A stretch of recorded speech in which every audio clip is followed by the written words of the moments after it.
ऐकल्याप्रमाणेच DGCAचा report काल समोर आला होता। त्या PSR कंपनीच्या 5 विमानांवर कारवाई करण्याचे निर्देश DGCAने दिले होते। त्यानंतरच आता पोलीस स्टेशन मध्ये रोहित दादा आणि युगेंद्र दादा गेलेले आहेत। आम्ही तीच आग्रहाने मागणी करतोय की पोलिसांनी FIR दाखल तातडीने करून घ्यावा। तातडीने FIR दाखल। अनेक प्रश्न आम्ही गेल्या अनेक दिवसांपासून मुंबईत दिल्लीत पत्रकार परिषदा घेऊन निवेदनं देऊन प्रश्न उपस्थित केलेत। त्याच्या कुठल्याही प्रश्नाला उत्तर मिळत नाही।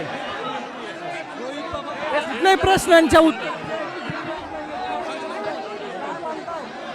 DGCA या प्रकरणात लपवाछपवी करत आहे।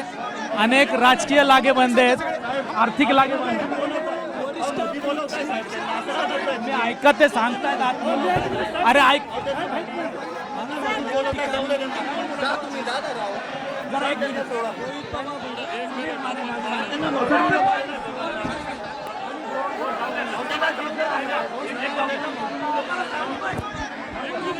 कार्यकर्त्यांच्या पदाधिकाऱ्यांच्या समवेत आता बारामतीच्या तालुका पोलीस स्टेशनमध्ये दाखल झालेत।